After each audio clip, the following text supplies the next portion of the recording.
the thing that waited in the rain. A park stalker story that still haunts me. That screech in the woods, it wasn't an animal. It was a warning. Tonight, I relived the night I ignored it. 16. Alone. And the man lying in the road. He wasn't hurt. He was waiting. Stick around. You'll never walk in the rain again. Ravenwood Park, ancient and massive, bordered our backyard. That's when I saw it. A long, dark shape sprawled in the center of the rain-slick street. Dark jeans. A sodden red and black flannel shirt. Definitely a man. Then the cold hit. He was sitting bolt upright in the middle of the street, rainwater streaming down his face. He was staring directly at me. Not dazed. Not hurt. His eyes were wide. Unblinking pools of reflective yellow in the lamplight. Like a cat's, but utterly devoid of life. I spotted a massive moss-covered cedar, its roots forming a small hollow. I dove behind it, pressing my back against the rough, wet bark, clamping both hands over my mouth to stifle my ragged gasps. Rain soaked through my clothes, the cold bone deep. Had the branch saved me? Or had something else in those woods drawn him away? I went for a walk in a storm, saw a man who moved like a spider. He chased me with a knife, and something in the woods growled. We were hiking near the park edge on a dry, sunny day. His face paled. Ava, that can't be a coincidence. He pulled out his phone, scrolled, then showed me a grainy, years-old news article. Local eccentric vanishes. The photo. A man in a red and black flannel shirt. The caption, Martin Voss, 42. Last seen during heavy rains near Ravenwood Park. History of severe schizophrenia, off meds. Believed to have communed with entities in the woods.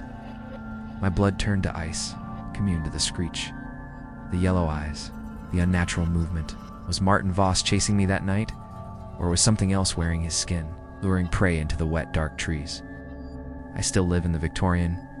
Sometimes, when the rain hits the roof just right, I hear a faint, wet chuckle from the garden below.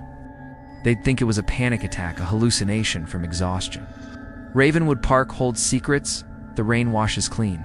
Smash like if your skin crawled. Subscribe for horrors that linger. What lured Martin Voss into the trees? Comment your theories below. If you dare walk in the rain tonight. But the mud on my boots was real. The scratches from branches were real. Sheer soul-deep terror was horrifyingly real.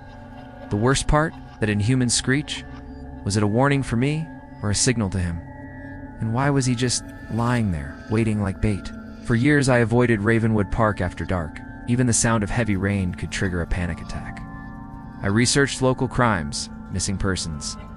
Nothing matched, just a ghost story only. I believed I didn't care. I needed home. Moving felt like defusing a bomb. Every rustle, every drip made me flinch. I took the longest possible route, skirting the park's far edge, darting from tree to tree like a hunted animal, constantly checking over my shoulder. The back gate to our garden felt like crossing a border into sanctuary. I stumbled inside, locked the door with shaking hands, and collapsed onto the kitchen floor, dripping and sobbing silently. The footsteps crashed closer, stopped. Silence. Only the drip, drip, drip of water. From the branches above, and the frantic hammering of my heart, had I lost him? I strained my ears, every sense hyper-alert. A low, wet chuckle echoed from somewhere frighteningly close to my left. Little rabbit, hiding, ... The voice was distorted, gurgling like someone talking underwater. I stopped breathing. A predator's gaze. My vision tunneled, the edges going gray, the world tilted, searching. A beam of weak light from a distant street lamp filtered through the trees, catching movement. He passed less than 10 feet from my hiding spot. Saw his profile. Pale skin, slick with rain, and something darker, like oil. Those yellow eyes scanned the gloom, unblinking. He raised his head, sniffing the air like an animal, smelling for me. The butcher knife glinted dully in his hand. He took a step towards my tree. Panic seized me. Run, but my legs were led. Hide, nowhere to go. He took another step.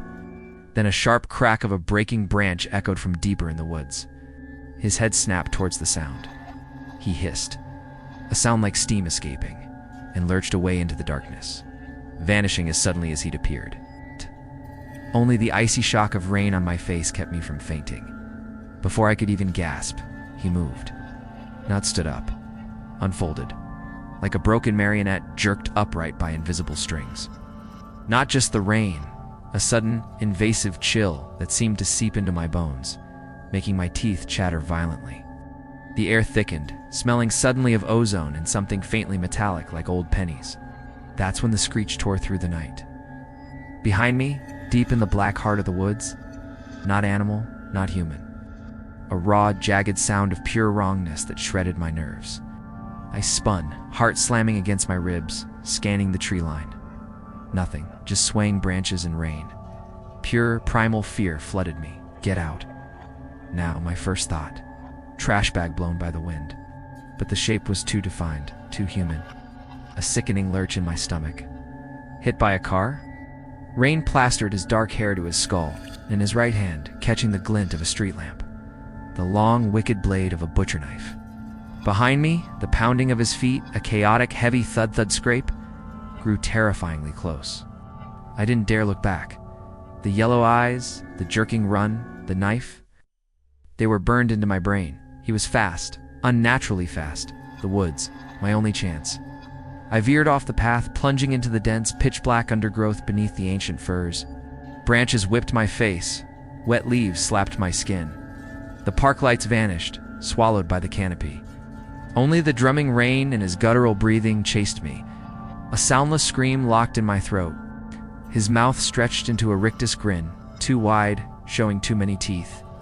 Then he roared, his voice cutting through the rain like shattered glass. I'll kill you. Pure terror ignited my muscles. I spun and fled back into the park, away from the road, away from home. No other reason to lie motionless, face down in pouring rain. Logic warred with dread. Keep walking. Call for help from home, but my parents' voices echoed. Help when you can. Against every screaming instinct, I stepped off the path towards the road. Its winding paths were my sanctuary, lit by old-fashioned gas lamps that cast long, wavering shadows through the downpour. Safe, but always. Until that night. I pulled on my worn yellow slicker, slipped out the creaky back door into the deluge. No phone. Just me, the drumming rain, and the smell of wet pine needles and earth. The park was transformed, a cathedral of dripping ferns and towering Douglas firs. For 20 minutes, the rhythmic splashing calmed the storm inside my head. Exhaustion finally tugged at me. Time to head back. Growing up an only child in our sprawling, echoey Victorian on the edge of Ravenwood Park felt like living in a museum after hours.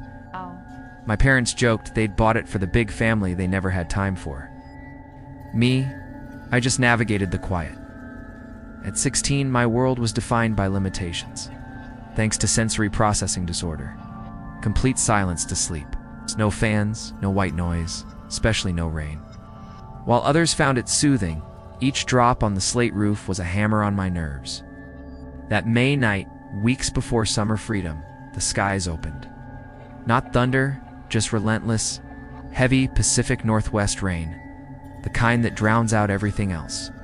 Midnight bled into 1 a.m., then 2. Sleep was impossible. My skin buzzed with restless energy. Desperation breeds strange choices. My therapist called it regulated exposure, but my ritual was simpler. Midnight walks in the rain. I turned onto the path skirting Elmwood Avenue, the road separating the park's deep woods from the more manicured section near home. As I neared, details emerged through the curtain of rain. I whirled back towards the road. My blood froze. The man wasn't lying down anymore. He sprinted, not like a man. Like something learning to use legs for the first time. A horrifying, loping gait, arms jerking unnaturally at his sides. The manicured lawn became a slick, sucking nightmare. My boots slipped on the drenched grass. Every stride felt like running through tar. My lungs screamed. My legs burned. The chase felt eternal. Eddie! Heavy footsteps shuffled nearby, slow, deliberate. I stayed frozen behind the cedar for an eternity, trembling uncontrollably. I never told my parents. How could I? I finally confessed to my best friend Liam. That screech wasn't the wind.